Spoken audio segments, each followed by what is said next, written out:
പാറൂസ് ബ്ലോഗിലേക്ക് എല്ലാവർക്കും സ്വാഗതം. ഇന്ന് നമ്മൾ ഉണ്ടാക്കാൻ പോകുന്നത് മീൻ കറിയാണ്. കോട്ടയം സ്റ്റൈലിൽ മുളകിട്ട ഒരു മീൻ കറി. കേരയാണ് മീൻ. ഇതിന് ഒരു 2 സ്പൂൺ മുളക് പൊടി, 1/4 സ്പൂൺ മഞ്ഞൾപ്പൊടി, ചെറിയുള്ളി ചതച്ചത്, പച്ചമുളക്, ഇഞ്ചി ചതച്ചത്, കറിവേപ്പില, കുറച്ച് ഉലുവ, ഇതാണ്. പിന്നെ പുളി, ആവശ്യത്തിന് ഉപ്പ്. ഇതാണ് നമുക്ക് ഇതിനാവശ്യമായിട്ടുള്ള സാധനങ്ങൾ. ഈ മുളക് പൊടിയും മഞ്ഞൾപ്പൊടിയും കൂടെ ഈ മിക്സിയുടെ ജാറിൽ, ചെറിയ ജാറിലിട്ടിട്ട് കുറച്ച് വെള്ളം ഒഴിച്ചിട്ട് നന്നായിട്ടൊന്ന് അരച്ചെടുക്കണം. അതെന്തിനാണ് അങ്ങനെ അരക്കണേന്ന് ചോദിച്ചാൽ, അല്ലെങ്കിൽ ഈ പൊടികളെല്ലാം ഇങ്ങനെ വിട്ട് കറിക്ക് ഒരു കൊഴുപ്പില്ലാത്ത പോലെ കിടക്കും. അങ്ങനെ നന്നായിട്ട് അരച്ചെടുത്ത മുളക്, അരച്ചെടുത്ത മുളക് വേണം നമുക്ക് കറിക്ക് ഉപയോഗിക്കാനായിട്ട്. ഈ മുളക് പൊടിയും മഞ്ഞൾപ്പൊടിയും കൂടെ നമുക്ക് ഈ മിക്സിയുടെ ജാറിലേക്ക് ഇട്ടിട്ട് നന്നായിട്ടൊന്ന് അരച്ചെടുക്കണം. പൊടിയാണല്ലോ എന്ന് വിചാരിച്ചിട്ട് അരയ്ക്കാതെ ഇരിക്കരുത്. ആ കറി ഒരു ടേസ്റ്റ് ഉണ്ടാവില്ല. മുളക് പൊടി എപ്പോഴും മുളക് പൊടിയും മഞ്ഞൾപ്പൊടിയും നന്നായിട്ട് അരച്ചെടുക്കണം. മുഴുവൻ മുളകും ഒക്കെ നന്നായിട്ട് അരച്ചെടുക്കുകയാണെങ്കിൽ നല്ല ടേസ്റ്റ് കൂടും. പക്ഷേ ഇപ്പോഴത്തെ സാഹചര്യത്തിൽ അതൊന്നും പറ്റാത്തത് കൊണ്ട് നമ്മൾ ഈ മഞ്ഞൾപ്പൊടിയും മുളക് പൊടിയും കൂടെ കുറച്ച് വെള്ളം ഒഴിച്ചിട്ട് ഒന്ന് അരച്ചെടുക്കുകയാണ്. മീൻ കറി വയ്ക്കാൻ വേണ്ടിയിട്ട് നമുക്ക് ചട്ടി അടുപ്പത്ത് വെച്ചിട്ടുണ്ട്. ചട്ടി ചൂടായിട്ടുണ്ട്. ചട്ടിയിലേക്ക് നമുക്ക് ആവശ്യത്തിനുള്ള വെളിച്ചെണ്ണ ഒഴിച്ചു കൊടുക്കാം. എണ്ണ ചൂടായിട്ടുണ്ട് കേട്ടോ. അപ്പോൾ ഇതിലേക്ക് നമുക്ക് കുറച്ച്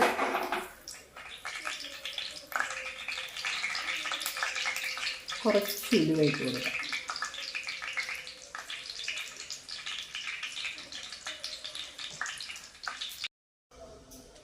നമ്മുടെ ഉലുവയൊക്കെ പൊട്ടി തുടങ്ങിയിട്ടുണ്ട്, പൊട്ടിക്കഴിഞ്ഞു. ഇനി നമുക്കിതിലേക്ക് ഇഞ്ചി ഇട്ട് കൊടുക്കാം.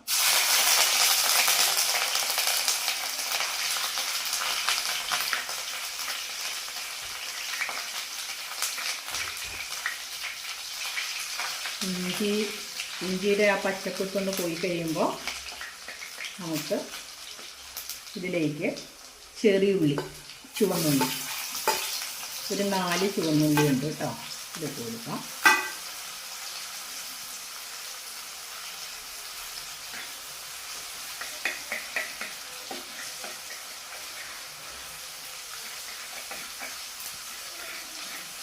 ചുവന്നുള്ളി ഇതിൽ കിടന്നിട്ട് നന്നായിട്ട് വഴണ്ട് വരട്ടെ. നമുക്കിനി കറിവേപ്പിൻ്റെ ഇല, 2 തണ്ട് കറിവേപ്പിൻ്റെ ഇല ഇട്ട് കൊടുക്കാം.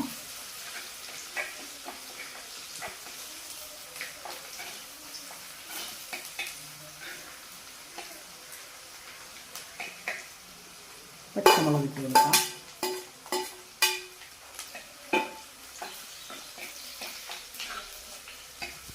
നമ്മുടെ ഇതെല്ലാം വഴണ്ടി വന്നിട്ടുണ്ട്. ഇതിലേക്ക് നമുക്ക് ആവശ്യത്തിനുള്ള അരപ്പ്, ഇത് നമ്മൾ മിക്സിയിൽ കുറച്ച് വെള്ളമൊക്കെ ഒഴിച്ചിട്ട് അരച്ചെടുത്തതാണ്. അപ്പോൾ ഇത് തക്കാളി ഇട്ട് വഴറ്റണം എന്ന് ആഗ്രഹമുള്ളവർക്ക് തക്കാളി ഇട്ട് വഴറ്റാം. പിന്നെ കടുക് ഓപ്ഷനിലാണ്, ഇഷ്ടമുള്ളവർക്ക് ഇടാം, ഇല്ലാത്തവരിടണ്ട. ഞങ്ങൾക്ക് താല്പര്യം ഇല്ലാത്തത് കൊണ്ട് ഞങ്ങൾ കടുക് മീൻകറിയിൽ ഇടാറില്ല, പരമാവധി ഒഴിവാക്കാറാണ് പതിവ്. ഇനി നമുക്കിതെല്ലാം കൂടെ ഇതിൽ കിടന്ന് നന്നായിട്ടൊന്ന് വഴറ്റണം. കുറച്ച് സമയം പിടിക്കും. അത് നന്നായിട്ട് വഴറ്റി ഇതിൻ്റെ പച്ചക്കുത്തൊക്കെ പോകണം, മുളകിൻ്റെ പച്ചക്കുത്തൊക്കെ മാറണം. സമയമെടുക്കും അതിന്. സാവധാനം വേണം അത് വഴറ്റിയെടുക്കാനായിട്ട്.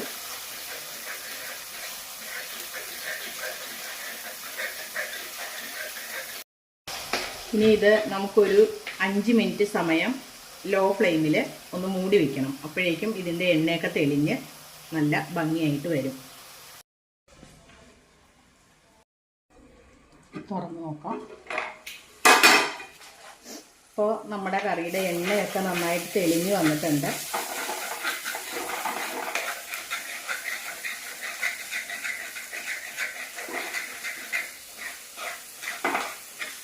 ഈ സമയത്ത് തക്കാളി ഇടണം എന്നുള്ളവർക്ക് തക്കാളി അരിഞ്ഞിട്ട് ഇതിൻ്റെ സൈഡിലും മീതയൊക്കെ ഇങ്ങനെ വെച്ച് കൊടുക്കാം.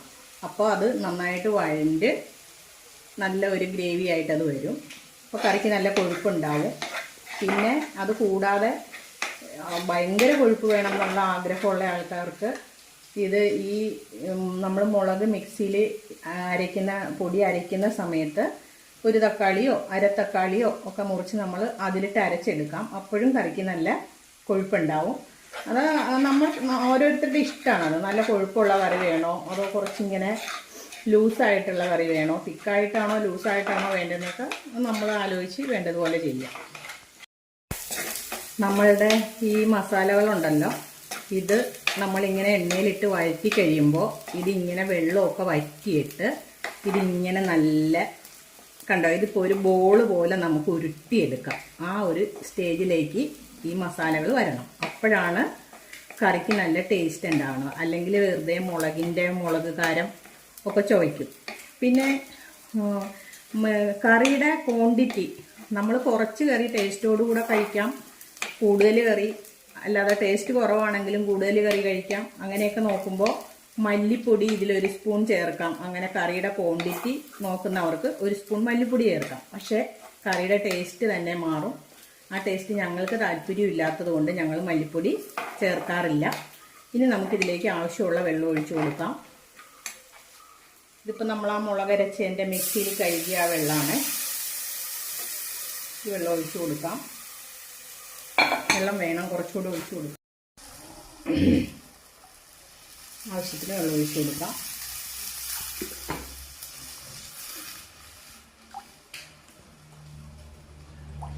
ഹൈ ഫ്ലെയിമിൽ ഇട്ട് കൊടുക്കാം.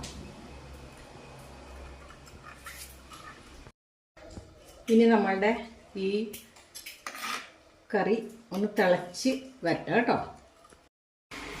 ഇനി നമുക്ക് കറിയിലേക്ക് ആവശ്യമായിട്ടുള്ള ഉപ്പിട്ട് കൊടുക്കാം.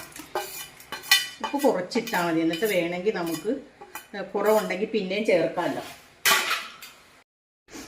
ഇനി നമുക്ക് കറിയിലേക്ക് ആവശ്യമായിട്ടുള്ള പുളി ഒരു 4-5 പുളിയൊക്കെ ഇടാം. പക്ഷെ നല്ല പുളി വേണം ഈ കറി. ഇളക്കിയിട്ട് നമുക്ക് ഉപ്പ് നോക്കാം. ഉപ്പ് നോക്കിയിട്ട് ഉപ്പില്ലെങ്കിൽ നമുക്ക് ഉപ്പിട്ട് കൊടുക്കാം.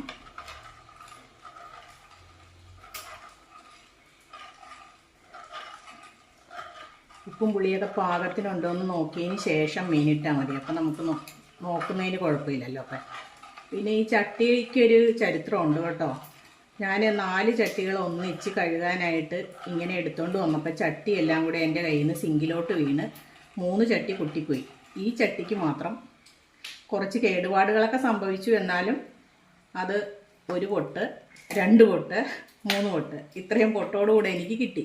പക്ഷേ ഇത് കളയാൻ എനിക്ക് താല്പര്യമില്ല. കാര്യം ഈ ചട്ടിയിൽ കറി വെച്ചാൽ നമ്മൾ എണ്ണ ഒഴിക്കാതെ കണ്ടോ, സൈഡിൽ നിന്നൊക്കെ ഇങ്ങനെ എണ്ണ കിനിഞ്ഞു വരുന്നത് കണ്ടോ. ഈ ചട്ടിയുടെ പുറം വഴിയും എണ്ണ ഇങ്ങനെ കിനിഞ്ഞു വരും. അപ്പോൾ അതുകൊണ്ട് തന്നെ ഞാൻ ഈ ചട്ടി കളയാതെ സൂക്ഷിച്ച് വെച്ചേക്കുവാണ്. പോണ വരെ ഇത് ഉപയോഗിക്കണം. ഇഷ്ടംപോലെ ചട്ടിയുണ്ട്. എന്നാലും എനിക്കിത് ഭയങ്കര ഇഷ്ടമായി ചട്ടി.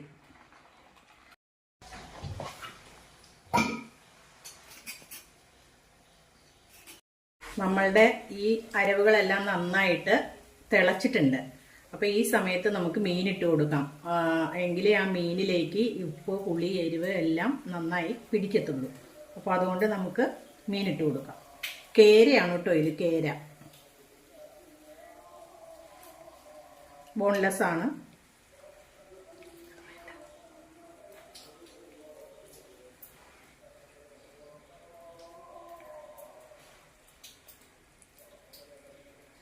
ഈ മീനുണ്ടല്ലോ, നന്നാക്കിയതിന് ശേഷം നന്നായിട്ട് വൃത്തിയായിട്ട് കഴുകിയിട്ട് കുറച്ച് വിനാഗിരിയും വെള്ളത്തിലിട്ടിട്ട് വിനാഗിരിയൊക്കെ ഒഴിച്ചിട്ട് ഞാൻ 1 മണിക്കൂർ വെച്ചു. അതിന് ശേഷം വീണ്ടും പല പ്രാവശ്യം കഴുകി വൃത്തിയാക്കി എടുത്ത മീനാണ് കേട്ടോ ഇത്.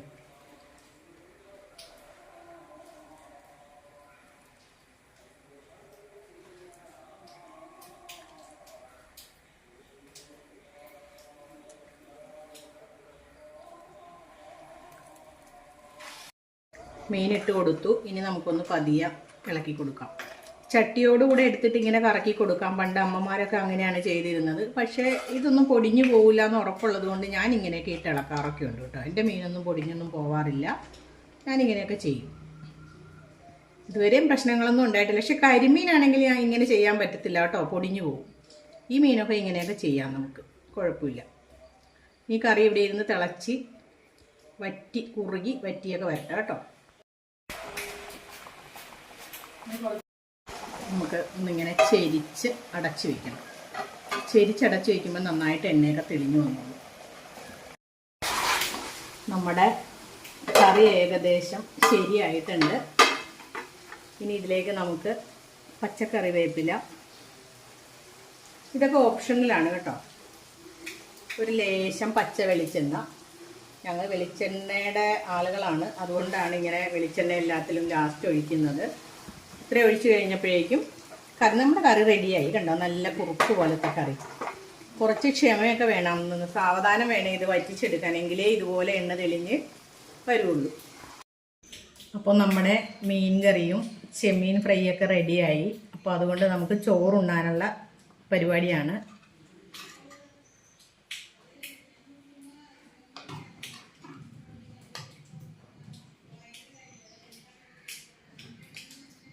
ഇതാണ് നമ്മളുടെ ഇന്നത്തെ കറി. മത്തിക്കറി, കേരക്കറി, ചെമ്മീൻ ഫ്രൈ, കരിനെല്ലിക്ക.